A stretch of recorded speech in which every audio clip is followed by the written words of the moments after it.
Hola, ¿qué tal? Bienvenidos. Yo soy Alejandro Chávez y hoy les tengo un relato interesante donde espero mucha retroalimentación de su parte, por favor, porque les voy a contar algo que estaba en el siglo XIX y XX, por lo menos aquí en la Nueva Galicia, que después una parte se llamó Jalisco, y yo creo que sucedía en todo el mundo, pero tú dime si sí o si no, era el acto de robarse a la novia.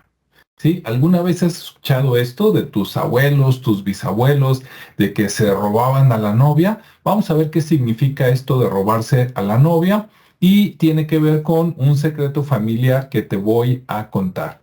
¿Sí? Bueno, primero busqué por aquí en internet, hice la siguiente pregunta. ¿En qué época se usaba robarse a la novia, entre comillas, robarse a la novia para estar juntos? Así de general, porque de aquí salen dos opciones totalmente diferentes, una muy buena y otra muy mala. Y la respuesta en este caso de Copilot de Microsoft fue la siguiente y me parece muy interesante. Escucha. Dice, en Jalisco, durante la segunda mitad del siglo XIX, o sea, 1850 a 1900, y principios del siglo XX, de 1901 a probablemente 1940, 1950, el acto de robarse a la novia, viene entre comillas, dice, era una práctica común entre los jóvenes que deseaban formar una nueva familia. Aunque considerado un delito contra las familias, la moral pública y las buenas costumbres, muchas parejas planeaban con antelación su huida del hogar paterno. Esto, sigo leyendo, ocurría debido a la falta de recursos económicos de la pareja para casarse, del hombre para darle un hogar a la mujer. Sí, o sea, cuando el hombre era pobre y no tenía nada que ofrecerle, por ejemplo, sigo leyendo, o a la negativa de sus familias a aceptar la relación. O sea, que aunque el hombre tuviera recursos, si la familia de la muchacha no lo aceptaba por considerarlo inferior, feo, indecente, de gente que no quieres tener en tu familia, aunque tuviera dinero, entonces también se robaban a la novia, ¿no? Sigo leyendo. La huida se veía como una solución para vivir juntos, o sea, algo que querían los dos novios, aunque no siempre fue así. Sigo leyendo. Dice, antes de que Jalisco tuviera su primer código penal en 1885, el Estado, o sea, el gobierno, estaba regido por leyes y decretos expedidos hasta ese momento. El rapto, o sea, el secuestro, diríamos hoy, en este contexto no se refería al contacto sexual. Eso dicen. Yo creo que tenía mucho que ver, pero eso dicen, sigo leyendo, sino al hecho de sacar a la mujer de la custodia de sus padres, esposo o guardián. Ok, o sea, el rapto era cuando se la llevaban de la casa de sus papás, de la casa del esposo, ¿qué tal, eh? O del guardián, que a lo mejor el guardián podría ser un hermano, un primo, ¿no? Un pariente donde vivía ahí la muchacha y que se la raptaban, se la robaban. Sigo leyendo. Dice, era considerado un robo común, afectando el derecho de propiedad. eh, Da risa, pero es cierto, era considerado un robo común afectando el derecho de propiedad que una persona tenía sobre esa mujer. Punto. Ahorita sigo leyendo. Muchos se van a ofender, pero recordemos que estamos hablando de un tiempo donde todavía la mujer era considerada como una propiedad del hombre, ¿sí? Primero, mientras estaba pequeña, niña, joven, como propiedad del papá, y después como propiedad del esposo. Recordemos que eran otros tiempos. Sigo leyendo. Si el rapto se realizaba sin violencia y la mujer no sufría heridas, o daños. Imagino que en daños entra también cuestiones sexuales, pero no bien explícitamente. Sigo leyendo, coma, se castigaba con 10 años de presidio, o sea, 10 años de cárcel, en lugar de la pena de muerte. Quiero pensar que entonces, si había violencia o si había daños, entiéndase lo que usted quiere entender, entonces había pena de muerte, quiero pensar, ¿sí? Eso para los estándares actuales es buenísimo, ¿eh? Eso de que te secuestran, pues pena de muerte no estaría nada mal para las situaciones que estamos viviendo en México y en el mundo actualmente, ¿no? No sé cuál sea la ley. Sigo leyendo. Repito eso, si el rapto se realizaba sin violencia y la mujer no sufría heridas o daños, se castigaba con 10 años de presidio en lugar de la pena de muerte. Punto y sigue. Dice, el matrimonio también era un motivo para no perseguir más al raptor. O sea, que si se robaban a tu hija, hermana, sobrina, etcétera, los perseguían, los anunciabas, lo denunciabas, ¿no? Ante la ley, los perseguían, pero te enterabas que se habían casado en el pueblo vecino, en la ciudad vecina, ya no le hacían nada porque entonces el rapto, el robo, el secuestro, entre comillas, fue porque se querían casar y una vez casados, pues ya no había delito que perseguir, ¿no? Sigo leyendo. Aunque hoy en día esta práctica no es común, o sea, ya no se usa afortunadamente, también porque ya no es necesario, es interesante conocer cómo las circunstancias históricas influían en las relaciones amorosas y las decisiones de las parejas en el pasado. ¿Ok? Ahora, lo que dicen aquí, ya dejo de leer, eso fue todo, lo que dicen ahí es cierto, pero no están platicando el otro lado de la historia. Sí es cierto que se usaba oye, hasta se ponían de acuerdo, ¿no? Las mujeres hablaban entre ellas, oye, ¿cuándo te van a robar? Y ya ellas decían, no, pues tengo planeado para fin de mes o hasta septiembre porque está comprando un terrenito, ¿verdad? Está acondicionando una casa. Entonces, el equivalente de ahora decir, oye, ¿cuándo te vas a salir de tu casa y te vas a ir a vivir con tu novio? ¿O cuándo se casan? ¿No? Entonces, antes no les dejaban a veces otra opción, porque si la muchacha quería casarse con un hombre y su familia no quería, no te quedaba más que el rapto, y ya cuando llegaban a el papá con pistola a reclamar y toda la cosa, papelito, ya se habían casado, y entonces la ley los protegía. Eso no quiere decir que a más de uno, de todas maneras, el papá, sintiéndose ofendido, no le haya metido dos, tres plomazos, o sea, dos, tres balazos y lo haya matado. ¿Sí? Eso no, aunque la ley lo protegiera, no quiere decir que nos pasaban. Ahora, no siempre ese rapto era consentido entre los dos. No siempre se ponían de acuerdo y en ese caso sí se convertía en algo muy malo. Les voy a decir lo que pasó en mi familia según cuenta la misma familia. Bien, resulta que mi familia, por la rama materna, viene de Autlán de Navarro, que es un pueblo que por aquí les voy a poner el mapa cuando edite este video. Saliendo de Guadalajara, está a medio camino, poquito más de medio camino, como si fueras de Jalisco a, al mar, saliendo por allá cerca de Colima, pero en las costas de Jalisco. Sí, es como que fueras, es uno de los caminos para llegar y el camino es Guadalajara, aparentemente, ustedes corríjanme, yo nunca he ido a Utlán, tengo que ir, creo que está como a 3 horas de Guadalajara, para conocer, ¿no? Por lo menos de dónde viene la familia, pero creo que el camino es Guadalajara, Cocula, y luego por ahí atraviesas la sierra, llegas a Autlán de Navarro y luego de Autlán sigues por la carretera y sales déjenme ver si puedo ver rápidamente cómo se llama. Sí, de Cocula llegas a Tecolotlán, Juchitlán, Unión de Tula, pasas cerca del Grullo, llegas a Autlán de Navarro, después sigues a algo que se llama La Huerta y sales a Cihuatlán, que es un pueblito ya muy cerca de la costa, y de ahí de Cihuatlán llegas más o menos fácil a Manzanillo. ¿Sí? Bueno. Mi abuela se llamaba Francisca Betancourt Este apellido es muy interesante, primero porque es francés y segundo porque es el apellido de una de las familias más ricas del mundo, si no me equivoco, y si no, búsquenle en internet. Se llamaba Francisca Betancourt. ¿Quiénes eran sus padres? Lo ignoro, pero vivían en Autlán de Navarro a principios del siglo XX.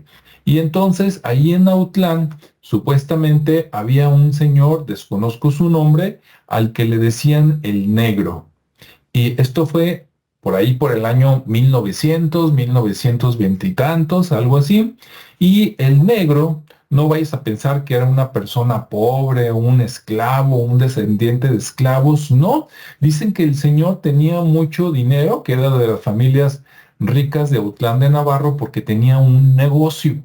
No estoy seguro, pero creo que el negocio tenía que ver con venta de telas o vestidos. Si tú eres de Autlán de Navarro y me estás escuchando y a lo mejor eres descendiente de alguien a quien le decían el negro, a lo mejor era un mulato, y pues a lo mejor somos parientes, ¿no?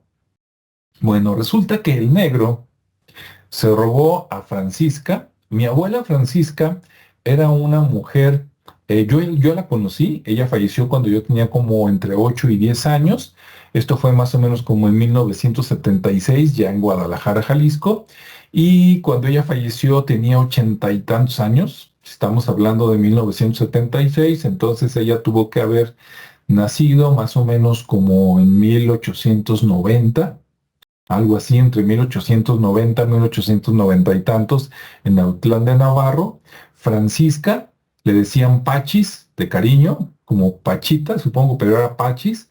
Y pues si se llamaba Francisca Betancourt, supongo que su padre debió de haberse apellidado Betancourt, no sé quién sea, por ahí buscando en las actas tal vez se logre encontrar algo en Autlán de Navarro. Bueno, a mi bisabuela entonces se la roba el negro de Autlán de Navarro, pero parece ser que ese rapto no fue consentido aparentemente. O sea, ella no quería ir con él, entonces él la secuestró, se la llevó a la sierra, la violó, las cosas como son, ¿no? Se divirtió por ahí 2, 3 días. Parece ser que él sí se quiso casar con ella, pero ella no se quiso casar con él. Entonces, a pesar de que salió pues, embarazada, ¿verdad? Producto de una violación del negro de Autlán de Navarro, ella dijo no, y entonces ella tuvo a mi abuela, a la que le puso por nombre Elena Betancourt, ¿sí? A falta de padre, le ponían el apellido de la madre, entonces mi bisabuela fue Francisca Betancourt, ignoro su apellido materno, y su hija fue mi abuela, Elena Betancourt. Para alejarse de las habladurías del pueblo, del señalamiento, ¿no? De que a esa la violaron, se la robaron, etcétera, mi bisabuela se fue a vivir a Ciudad Guzmán, que hoy todavía se llama Ciudad Guzmán. Es que le han cambiado de nombre en los últimos 50 años. Ciudad Guzmán, Zapotlán, Zapotlán de Orozco, creo que Zapotlán el Grande, etcétera, ¿no? Bueno, entonces se fueron a Ciudad Guzmán a vivir y ahí, pues ella crió a mi abuela sola.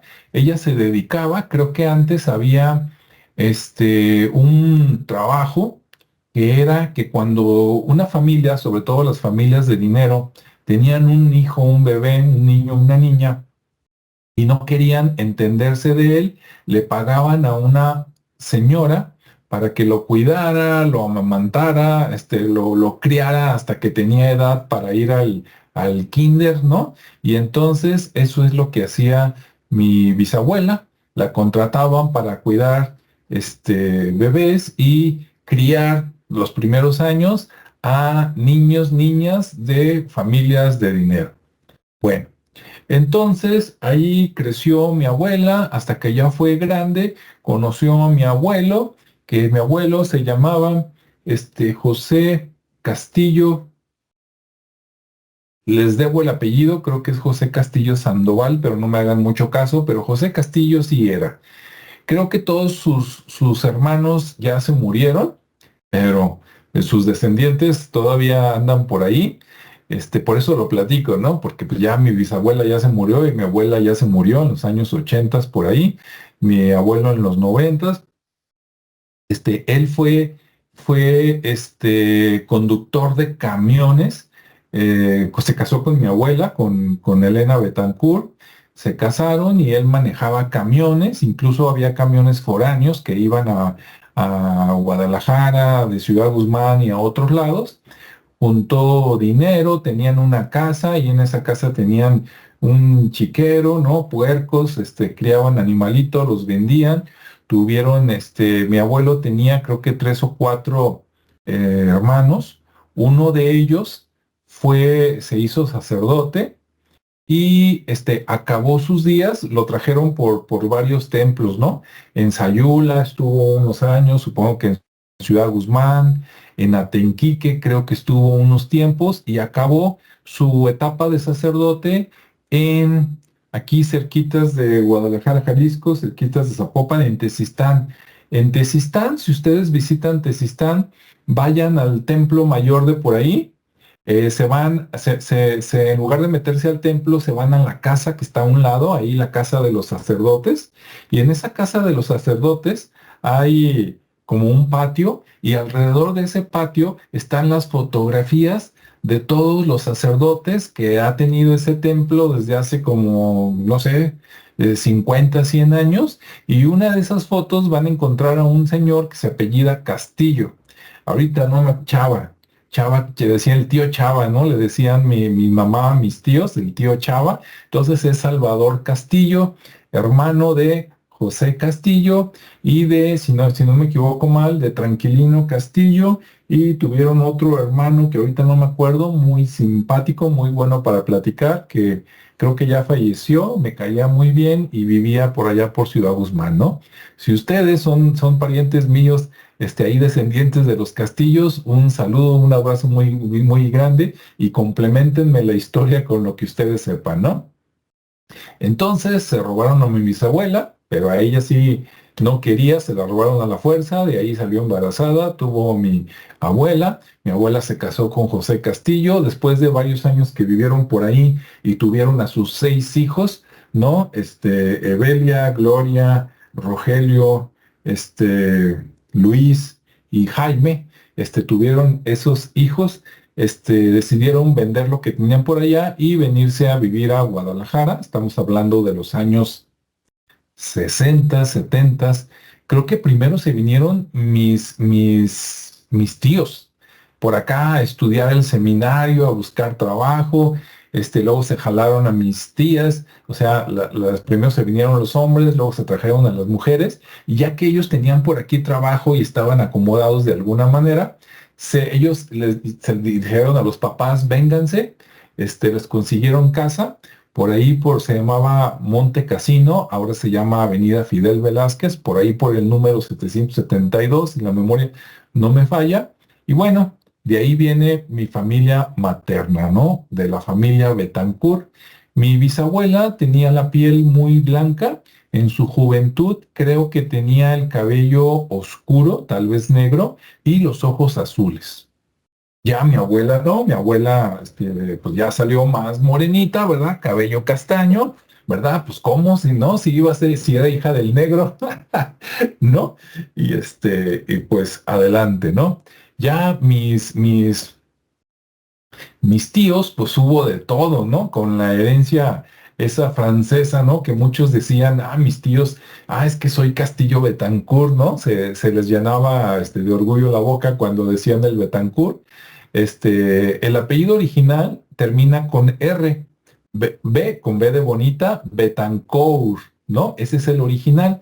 Pero mis tíos, para adornarse, le agregaron una H de su cosecha al Betancourt final, cosas, ¿no? De la vida, y tan tan. Y había de todo entre mis tíos, no voy a decir nombres, pero había unos que se veían un poquito, tirándole un poquito a europeos, pero no mucho, la mayoría mestizos, morenos, e incluso alguno le veías toda la cara y nada más lo veías y decías, en esta familia hubo negros y no me digan que no. Y bueno, pues ahí está, ¿no? El negro de Autlán.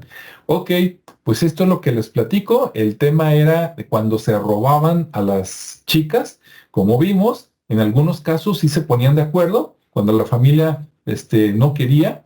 Y pues ellos sí querían, pues se la robaban, se casaban y pues ya volvían y ya estamos casados, pues ya que, ¿verdad?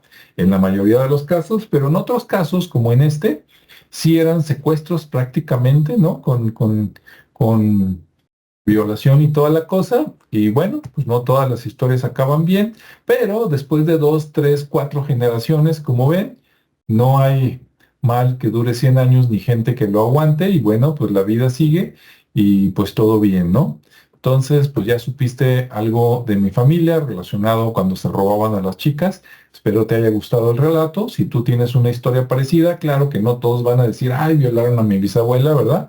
Pero pues todo se sabe. Y mira, esas cosas se tienen que saber, porque si no se saben, bien que mal, tú arrastras esas cosas. Hay algo que se llama constelaciones familiares, pregúntale a los psicólogos, a los terapeutas, y ahí te enteras que te puede estar afectando algo de hace 7 generaciones a ti. Entonces, imagínate, con mi bisabuela, para conmigo apenas son 4 generaciones. Mi hija sería la 5.ª generación. Entonces, eso que pasó con mi abuela, de alguna manera tiene consecuencias y tú no lo sabes. Entonces, todas esas historias que se callan, ¿no? De que la violaron o al contrario, violó o la hermana le quitó el novio o el esposo a la hermana y esas cosas que se callan, yo digo que es mejor que se sepan, no para que vayas, pinche tía, hija de la quién sabe qué, no, no, no, no, para que sepas bien de dónde vienes, ¿no? Y qué tanto te va a afectar. Si eso pasó, ¿a ti en qué te afectó? Y eso que te afectó, ¿cómo lo superaste? Porque si no lo superas, tú lo sigues heredando. El coraje, el hijos de la quién sabe qué, no quiero volver a verlos y por al rato, por no verlos, tu hija se casa con un primo, ¿verdad? Y no te enteras y pues yo digo que es mejor la verdad, pero cada quien y muy respetable, ¿no? Entonces, bueno, hasta aquí dejo el relato, espero les guste, les agrade, sea interesante. Si tienen cosas parecidas, platíquenlos entre familia y nos vemos y escuchamos en el siguiente espacio. Hasta luego.